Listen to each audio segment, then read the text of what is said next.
नमस्कार। चित्तौड़ दर्शन में आज समाचार में पुनः आप सभी का स्वागत है। नजर डालते हैं आज के समाचारों की ओर। चित्तौड़गढ़ जिले में अफीम काश्तकारों में डोडा चूरा नष्टीकरण को लेकर आक्रोश लगातार बढ़ता जा रहा है, जिसके तहत मंगलवार को जिले के कपासन उपखंड मुख्यालय पर बड़ी संख्या में अफीम काश्तकारों द्वारा इस नियम के विरोध में प्रदर्शन किया गया एवं डोडा चूरा के बदले मुआवजा देने की मांग की गई। जब से डोडा चूरा नष्टीकरण का नियम लागू हुआ है, तब से काश्तकार इसका विरोध कर रहे हैं एवं जन प्रतिनिधि भी काश्तकारों की इस मांग का समर्थन कर रहे हैं, जिसको लेकर गत दिनों चित्तौड़गढ़ के विधायक चंद्रभान सिंह आर्किया ने विधानसभा में भी यह मामला जोर शोर से उठाया था। चित्तौड़गढ़ में अभी भी मानसून की बारिश का इंतजार है, जबकि राजस्थान के कई जिलों में अच्छी बारिश हो रही है। हालांकि चित्तौड़गढ़ में मंगलवार को छिटपुट बारिश हुई, लेकिन वह बारिश लोगों की गर्मी एवं उमस दूर नहीं कर सकी। वहीं चित्तौड़गढ़ जिले के कुछ क्षेत्रों में मंगलवार को अच्छी बारिश होने की जानकारी है। इस बारिश के बीच चित्तौड़गढ़ जिले के बड़ी सादरी क्षेत्र में आकाशीय बिजली गिरने की भी जानकारी है एवं इस दौरान बड़ी सादरी के देवदा गांव में बिजली गिरने से एक महिला की बिजली गिरने से मौत हो गई। यह महिला एक खेत पर काम कर रही थी और इसी दौरान आकाशीय बिजली गिरी, जिससे उसकी मौत हो गई। चित्तौड़गढ़ जिले के प्रसिद्ध सांवलिया सेठ मंदिर में खोले गए भंडारे की गिनती का काम अभी भी जारी है। मंगलवार को तीसरे चरण की गिनती के बाद अब तक भंडारे से 14 करोड़ 80 लाख रुपए से अधिक की राशि निकल चुकी है एवं गणना का सिलसिला अभी भी जारी है। यह महत्वपूर्ण है कि इस मंदिर का भंडारा प्रति माह खोला जाता है और प्रतिदिन भंडारे से निकलने वाली राशि दिनों दिन बढ़ती जा रही है। चित्तौड़गढ़ जिले के गंगरार थाना क्षेत्र एवं भिलवाड़ा चित्तौड़गढ़ जिले की सीमा पर स्थित एक वाटर पार्क में गत दिनों हुई तोड़फोड़ एवं मारपीट के मामले में अभी भी कई वांछित अभियुक्तों की गिरफ्तारी का सिलसिला बना हुआ है एवं पुलिस द्वारा इनमें से एक अभियुक्त के खाते सीज किए जाने की भी जानकारी है, जिसके द्वारा फायरिंग की गई थी एवं 2-3 अभियुक्तों पर इनाम भी घोषित किया गया है एवं अब इस मामले में फरार चल रहे अन्य अभियुक्तों की तलाशी के लिए जगह जगह पुलिस द्वारा छापे मारे जा रहे हैं। चित्तौड़गढ़ भिलवाड़ा जिले की सीमा पर स्थित एक वाटर पार्क में गत 6 जून को हुई मारपीट एवं तोड़फोड़ के मामले में पुलिस ने 5 और लोगों को गिरफ्तार कर लिया है। इस मामले में अब तक 28 लोगों को एवं साथ ही गंगरार थाना क्षेत्र में एक धागा फैक्ट्री में आगजनी के मामले में 12 लोगों को गिरफ्तार किया जा चुका है। पुलिस ने एक आरोपी रोशनलाल जाट के 2 बैंक खाते फ्रीज करवा दिए हैं एवं अन्य अपराधी के रेवेन्यू रिकॉर्ड, उनकी जमीन एवं संपत्ति भी नज़र रखी जा रही है, जिनके खिलाफ भी कार्रवाई की जाएगी। इस मामले में कुछ और अभियुक्त वांछित है, जिनकी सरगर्मी के साथ तलाश की जा रही है, लेकिन वह फरार बताए जाते हैं और जगह जगह पुलिस दबिश दे रही है। आगामी 17 जुलाई को मुस्लिम समुदाय द्वारा मुहर्रम का पर्व मनाया जाएगा, जिसको लेकर चित्तौड़गढ़ में ताजिए बनाने का काम शुरू हो चुका है एवं इस ताजियों को बनाने में लगे समाज के लोगों द्वारा इन ताजियों को अंतिम रूप देने के साथ में यह ताजिए अधिक से अधिक कलात्मक बने, इसके लिए प्रयास किए जा रहे हैं।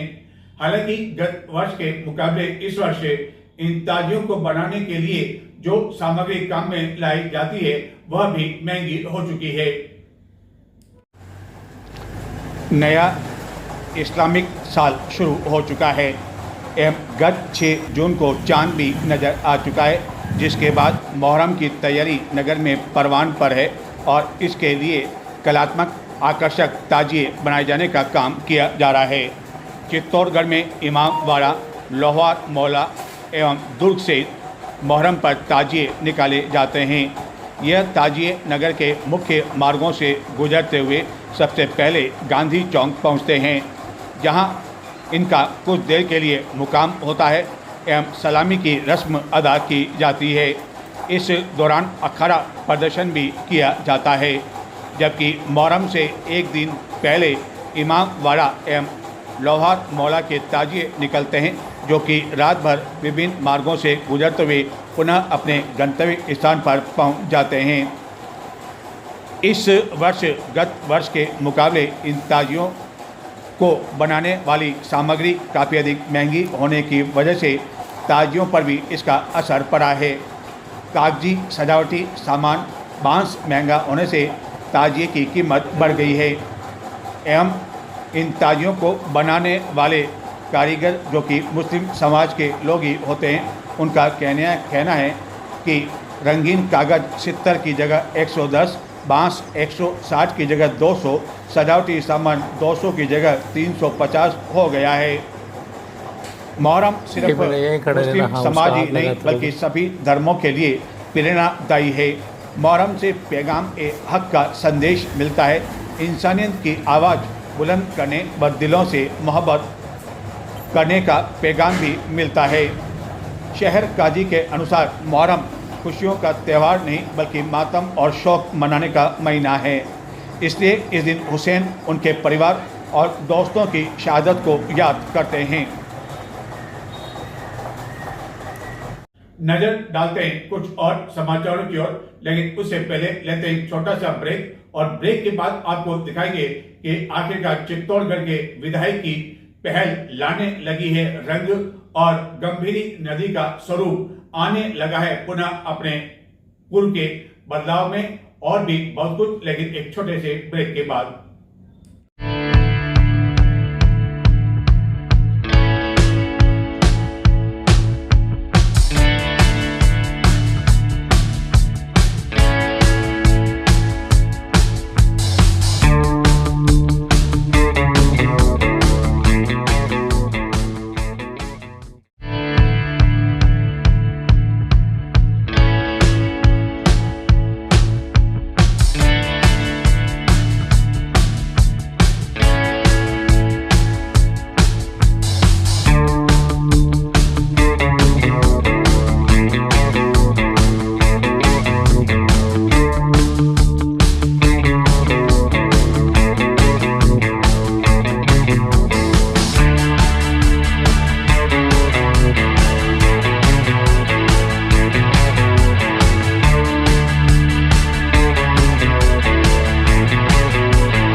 शायद ये किसी ने नहीं सोचा होगा कि चित्तौड़गढ़ की गंगा नदी कही जाने वाली नगर के मध्य से गुजरने वाली गंभीरी नदी, जो कि गत कई दिनों से प्रदूषित हो रही है, जहां मिट्टी, मलबा, गंदगी सब कुछ जमा हो चुका है, जल कुंभी का तेजी से फैलाव हो रहा है एवं अधिकांश लोगों का मानना था कि जब तेज बारिश होगी तो इस बारिश के साथ ही यह मलबा और मिट्टी एवं जल कुंभी बह जाएगी। प्रशासन, नगर परिषद भी इस ओर ध्यान नहीं दे रही थी, लेकिन चित्तौड़गढ़ के विधायक ने उसी तरह का दृढ़ संकल्प लिया जिस तरह उन्होंने गत विधानसभा चुनाव में भाजपा द्वारा उन्हें टिकट नहीं दिए जाने के बावजूद निर्दलीय प्रत्याशी के रूप में चुनाव में मैदान में रहकर चुनाव जीतने का संकल्प लिया, और वह संकल्प उनका पूरा भी हुआ। इस तरह का संकल्प उन्होंने नदी के स्वरूप को पुनः उसी रूप में लाने का किया एवं यहाँ साफ सफाई अभियान का प्रारंभ 3 दिन पहले किया गया, लेकिन केवल 3 दिन के प्रयास में ही एवं बड़ी संख्या में लोगों के इस मुहिम में जुड़ने की वजह से अब गंभीरी नदी का स्वरूप निखर कर आने लगा है एवं बुधवार को पोकलेन जैसी भारी भरकम मशीनें, नावें, गोताखोर यानी कि सब कुछ संसाधन इस नदी की सफाई के लिए लगा दिए गए।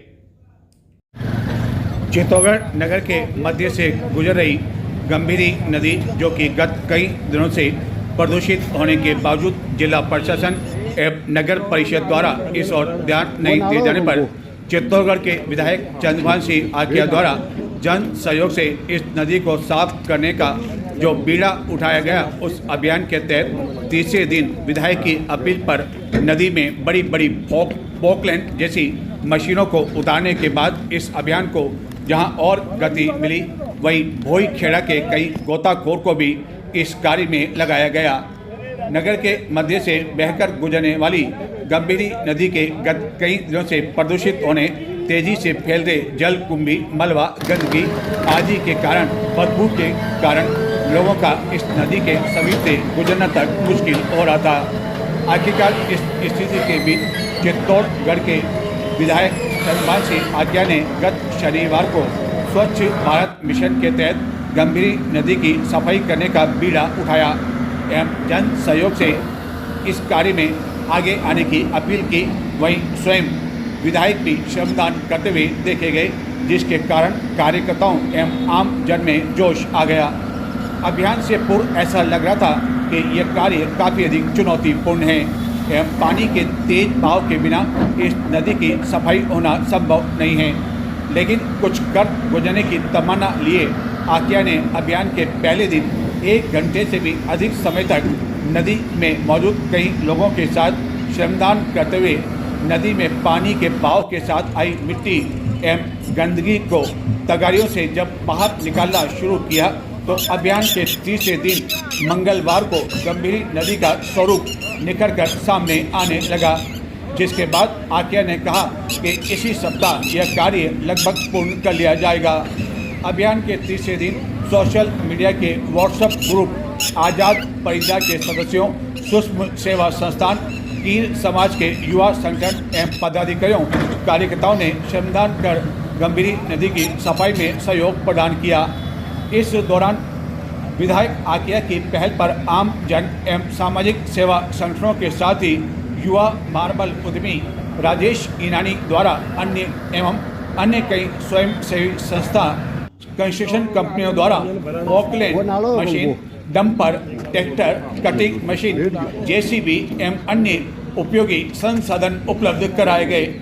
महत्वपूर्ण बात यह कि मंगलवार को इस नदी पर ऐसे लोग भी देखने को मिले जिनसे किसी तरह की कोई अपील नहीं की गई थी, लेकिन जब उन्हें पता चला कि गंभीरी नदी की सफाई हो रही है तो वह श्रमदान करने के लिए पहुंच गए, जिन्होंने बताया कि उनके लिए इससे अच्छा मौका और क्या हो सकता है कि वह चित्तौड़गढ़ की गंगा नदी की सफाई कर रहे हैं एवं दिन भर यहाँ श्रमदान का काम चलता रहा। जिसके बाद विधायक आकिया ने इस दौरान नदी तट पर भगवान इंद्रदेव से शीघ्र अच्छी बरसात होने की कामना की, ताकि किसानों को सिंचाई हेतु पानी एवं आम जन को भरपूर पेयजल उपलब्ध हो सके।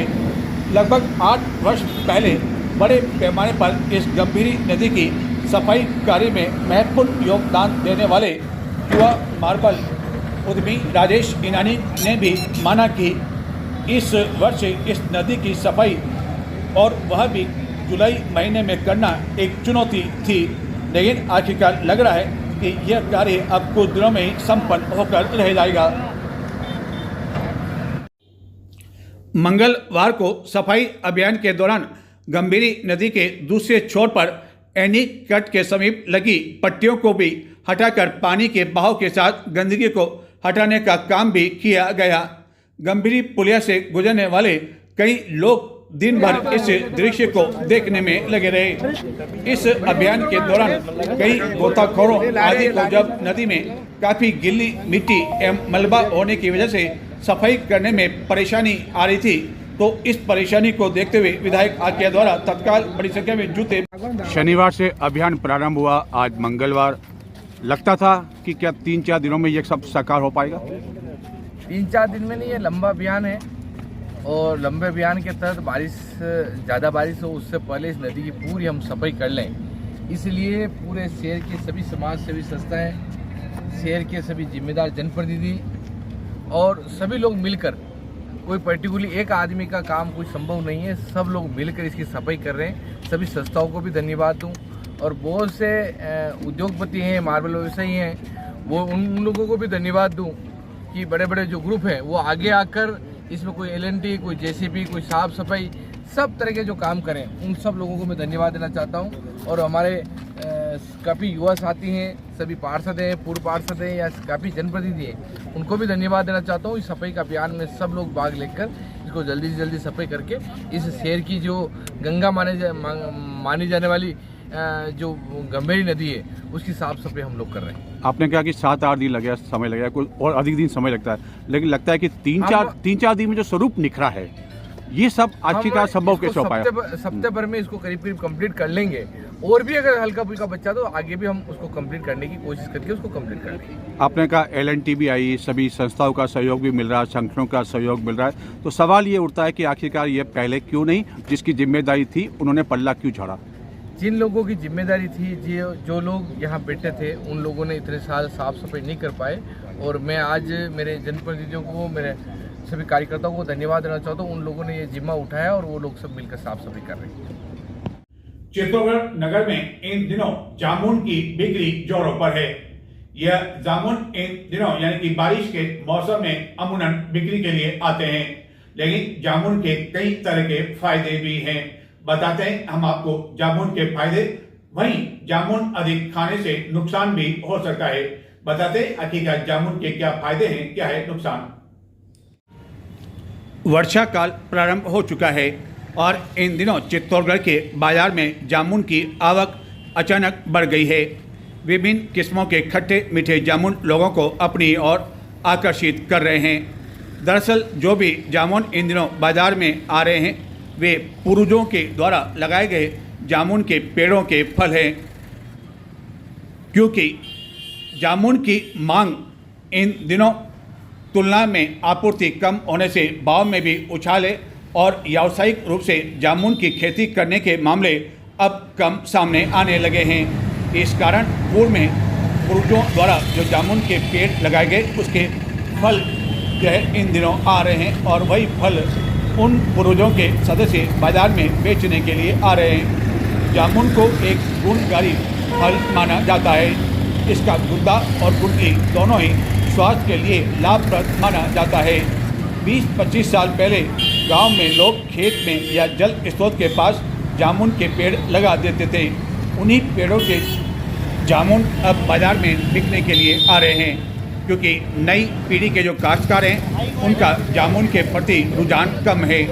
जामुन की व्यावसायिक खेती नहीं करने के बारे में जामुन बेचने वाले लोगों ने बताया कि जामुन का पेड़ 4-10 साल बाद फल देता है, जबकि किसानों को कम समय में फल देने वाले पेड़ चाहिए।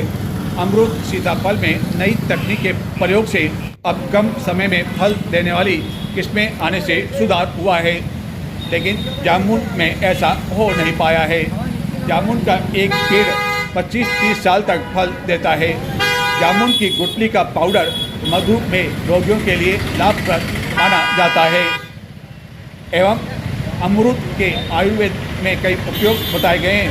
उसी तरह जामुन को लेकर भी कई आयुर्वेद उपयोग बताए गए हैं। हालांकि जामुन खरीदते समय अन्य कई बातों का भी ध्यान चित्तौड़गढ़ में इन दिनों काफ़ी जामुन के जो हाट ठेले लगे हुए हैं, तो ये कहाँ से आ रहे हैं चित्तौड़ में? पुष्कर का माल है, सारा पुष्कर में है। तो पुष्कर में क्या जामुन के पेड़ वेड़ खेती वहाँ पर होती है? खेती है ना, पेड़ है, बाग है, पूरा बाग है। अच्छा, और ये कब तक यहाँ रहने का है? तो महीने भर और चलेगा अभी तक। महीने भर और चलेगा। तो सारे लोग पुष्कर से यहाँ लेके आ रहे हैं। तो ये जामुन जो यदि बिना फ्रीज के रखते हैं, कितने दिन तक चल जाते हैं बाहर? कितने दिन तक चल जाएगा? महीना भर, महीना डेढ़ महीना। नहीं, महीना डेढ़ बजाय कोई यदि खरीद के ले जाता है तो कितने दिन जो है बाहर सही रहता ही है? जैसे अभी आप क्या देख रहे हैं, अभी तो ठीक है, ताज़ा है। बाहर कितने दिन रहते हैं? 2-3 दिन चल जाते हैं।